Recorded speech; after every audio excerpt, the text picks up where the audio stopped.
Dagens elever er Norges fremtid, og stortingsrepresentant Audun Lysbakken er tydeligvis vikar for kunnskapsministeren i dagens debatt, og han snakket seg varm om rød-grønne resultater i skolepolitikken.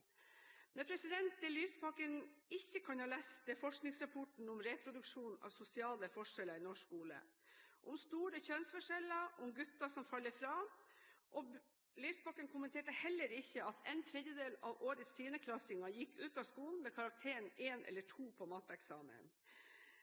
Det er heller ikke belyst i Lysbakkens innlegg at selv om at jentene leser litt bedre på siste PISA, så går fortsatt 1 av 5 gutter ut av skolen uten å kunne lese skikkelig. Og tusenvis av ungdommer kommer også denne høsten etter alt å dømme til å mangle læreplass, med de konsekvensene det kan få for det fagbrevet de hadde ønsket seg. Men fortsatt er det mye som kan og må forbedres i norsk skole, og Høyre har både nye ideer og bedre løsninger i skolepolitikken. Og det mange velgere nå åpenbart spør seg, er hva flertallsregjeringen skal få til i utdanningspolitikken på 12 år, som den ikke har hatt muligheter til å gjennomføre på 8 år.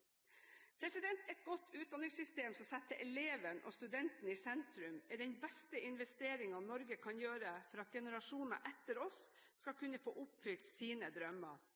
Høyres mål er å skape en skole i verdensklasse og bygge universitetsmiljøer i verdenstoppen. Fordi dette vil være den beste forsikringen om at vi vil greie å skaffe oss den kompetansearbeidskraften og den innovasjonsevnen vi som nasjon trenger. Valget om et knapt år står om fortsatt rød-grønt styre eller nye ideer og bedre løsninger med Høyre. I utdanningspolitikken kan vi faktisk nå snakke om 7 tapte år etter 4 SV-statsråder i Kunnskapsdepartementet, fordi regjeringen ikke har satset nok på det aller viktigste, nemlig læreren. Frafallstallene i videregående opplæring er et alvorlig samfunnsproblem, og Høyre etterlyser mer forpliktende tiltak fra regjeringens side. Vinteren 2010 fremmet Høyre en rekke forslag for et yrkesfagløft, uten å få støtte fra regjeringen. Når tusenvis av ungdommer ikke fullfører frem til fagbrev, er det en stor nedtur for hver enkelt av dem, og svært alvorlig for samfunnet, som dermed går glipp av verdifull arbeidskraft. I dag utfordrer Høyre regjeringen og legger frem nye forslag til tiltak for at flere unge skal få en mer relevant og engasjerende yrkesopplæring og motiveres til å fullføre videregående opplæring. Når gamle løsninger ikke virker godt nok, vil Høyre satse på nye ideer og bedre løsninger. For noen uker siden besøkte jeg Stangnes 8-13, en ny ungdomsskole i Harstad, der elever som sliter kan få mer tilpasset opplæring, uten at det er gjort enkeltvedtak om spesialundervisning, med den stigmatisering som ofte følger med det. Jeg møtte elever som blomstret, og som hadde fått ny skolemotivasjon. Høyre er opptatt av at alle elever må få bedre tilpasset opplæring, og har i flere sammenhenger foreslått forsøk om å flytte PP-tjenesten nærmere klassen, men uten å få respons fra regjeringen. Høyre mener delegert myndighet til skoler kan gi mer tidlig innsats og en bedre tilpasset skole. Og Høyre ønsker å vri ressursbruk fra saksbehandling i PP-tjenesten til tidlig innsats i klasserommet med veiledning fra spesialpedagoger. Sånn vil Høyre redusere behovet for spesialundervisning og beholde store ressurser i klasserommet og skape en vinn-vinn-situasjon for alle elever.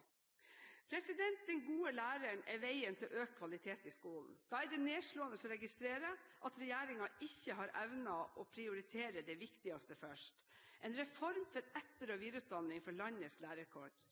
Regjeringens innsats står ikke i forhold til behovet og den betydning forskningen så tydelig slår fast at lærerkompetanse har.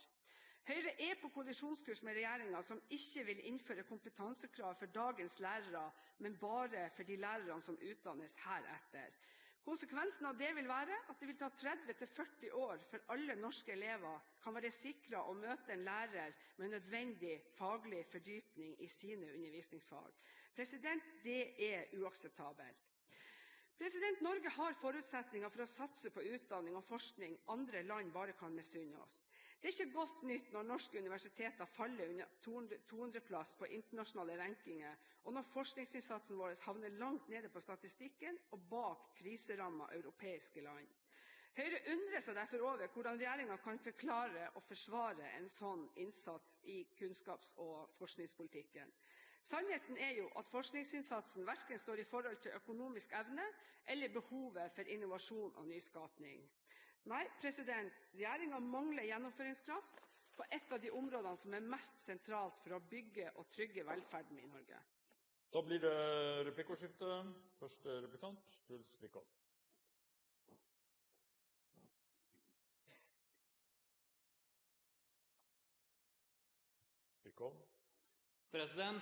En av de tingene som jeg synes er veldig viktig, og som jeg tror at ganske mange skoleunger synes er veldig viktig, det jo selvfølgelig å få god undervisning på skolen.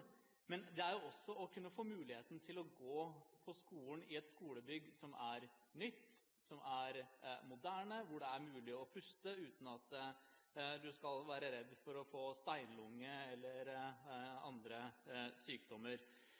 I Trondheim så tok Arbeiderpartiet over i 2003. Der har vi brukt 1 million kroner hver dag på å ruste opp skolene. Men i Høyre, der har man tydeligvis sett seg at lavvo løsningen. Sånn at Høyre-lavvoen i Bergen tydeligvis det som på en måte skal fremheves, og ble fremhevet, som en suksess av Høyres leder her tidligere i debatten i dag. Så det ikke på tide at Høyre også tar ansvar der man har ansvar, og gjør noe for inneklima, og gjør noe for helsesituasjonen for norske skoleunger. Aspaker. Høyre erkjenner viktigheten av et godt klima og gode skolebygg. Og derfor har Høyre i mange kommuner satset, som her i Oslo, milliardbeløp på å rehabilitere bygningsmasse. Og i dag har vi kanskje i Norges land flere moderne skoler og nybygde skoler enn vi noensinne har hatt. Når det så gjelder Bergen og denne lavvoen, så har vi faktisk sjekket litt opp rundt det i løpet av dagen, siden det blitt et stort tema. Der har det seg jo nemlig sånn at det faktisk foreldrene og elevene selv som har valgt en lavvoløsning fremfor et bussing til en skole som lå et stykke lenger unna. Så hvis jeg skal tolke representanten Wickholm her rett, så må jeg jo kanskje stille spørsmål tilbake. Mener han da at man skal sette i gang bussing til en skole lenger borte, når det foreldrene og elevene som har funnet ut at en sånn friluftsskoleløsning frem mot jul kan være akseptabelt, inntil man skal flytte inn i et nytt skolebygg?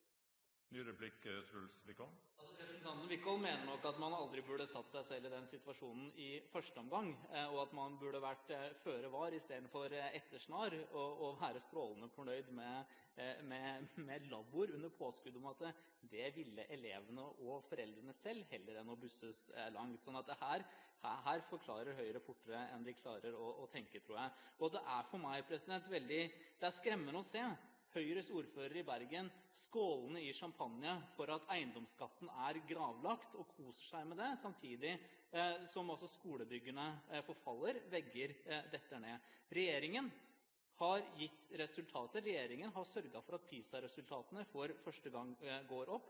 Vi har sørget for at vi ikke lenger krangler med norske lærere, sånn som Kristin Clemet og Elisabeth Aspaker gjorde. Og vi har gitt flere timer i matte, norsk og engelsk. Sånn at ikke bare tar vi kunnskapen på alvor, men vi tar også byggene på alvor. Og det kan synes som at Høyre gjør ingen av delene, president. Nå tror jeg representanten Wickholm skal ta det litt med ro, og så skal han se på hva slags reaksjoner norske lærere har kommet med den senere tiden når det gjelder de løftebruddene som regjeringen nå serverer i forhold til lærernorm og i forhold til etter- og videreutdanning som ikke står i forhold til det behovet som absolutt hos norske lærere. Og det altså faktisk sånn at selv om Bergen kommune ikke har gjort en fullgod jobb når det gjelder skolebyggene, så ble de altså faktisk av regjeringen i fjor kåret til sølvplass i Norgesmesterskapet når det gjelder å oppnå gode resultater og det å være en god skoleeier. Så jeg kan være enig i at jobben ikke gjort med å være god skoleeier, for også alle byggene bra, men sannheten altså at Bergen leverer veldig gode og faktisk var best av storbyene på grunnskoleresultater denne våren. Wickholm får en tredje replikk, da den ledig.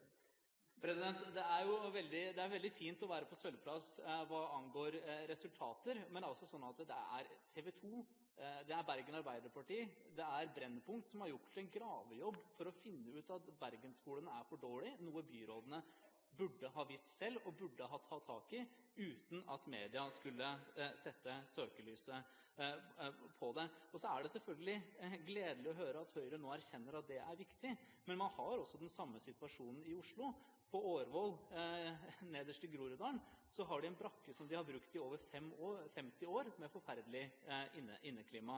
Sånn at her har Høyre mange gamle synder å ta tak i. Og for en gangs skyld så kan man gå litt i seg selv og innrømme at dette var ikke bra nok, og så slutte å peke på regjeringen.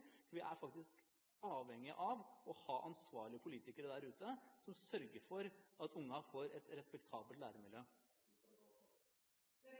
La det ikke herske noe tvil om at for Høyre så er skolepolitikk en av de aller viktigste politikkområdene. Det er også et av de aller viktigste politikkområdene for Høyres skolepolitikere landet over. Derfor anstrenger man seg maksimalt i kommuner, i fylker.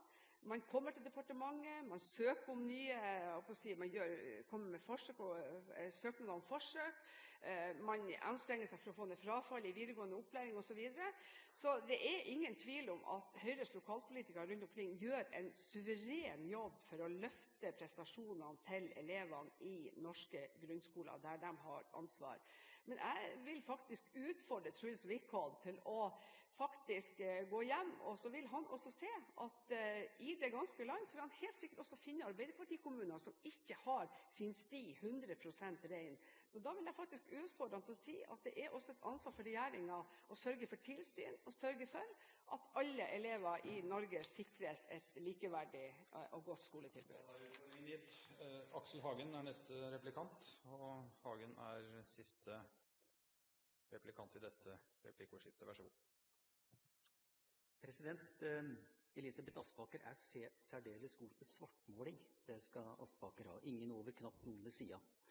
Hvis bekymringen er, for å fortsette kanskje litt ironisk, hvis bekymringen er reproduksjon av sosiale forskjeller, så er det jo mildt sagt en original løsning å gå inn for at vi skal skille elevflokken i privatskoler og offentlige skoler. Og enda mer original løsning at vi skal ta ut de såkalt flinke tidligst mulig og gi dem egen undervisning, og så skal resten sitte til egne klasser. Det er i hvert fall ikke fagfolk som støtter den måten å gjøre det på. Men spørsmålet mitt går til et innlegg som tidligere har blitt holdt av Tord Lien fra Frp, det vil si Høyres viktigste samarbeidsparti, der han i et tidligere innlegg raljerte nærmest over kommunens satsing på kulturskole. For kunst, kultur og estetiske fag er et forstyrrende element inn i skoledagen, fikk vi vite. Skolen skal bare brukes til leses, skrives og regnes. Deler Høyre det kunnskapssynet? I tilfelle er det ganske originalt i forhold til de innspillene vi får fra næringslivet blant annet. Høyre er opptatt av at vi skal ha en skole som utvikler det hele mennesket, som det står i den generelle delen også av læreplanen til Kunnskapsløftet. Det betyr at vi skal ha et mangfold av fag, og vi skal ha et mangfold av ferdigheter som vi skal trene. Men når Aksel Hagen nå gjør det til et poeng at Høyre vil ha en segregert skole, så har vi aldri sagt det. Tvert imot så har jo denne regjeringen sørget for at vi har fått en segregert skole med 5000 elever, som er over de andre tiltak, som regjeringen og som kunnskapsministeren ikke nå vil svare for, hverken hvor de er henne, hva slags tilbud de får, eller om hvem som faktisk står for opplæringen av disse elevene. Det synes jeg er høyst betenkelig. Og når det så gjelder å sikre flinke elever, Høyre er opptatt av at alle elever som går i den offentlige skolen skal møte i undervisning som er tilpasset dem. Men også Aksel Hagen og kunnskapsministeren er opptatt av at elever som har forutsetninger for det, skal få mulighet til å ta fag på trinn over det trinnet de selv går på.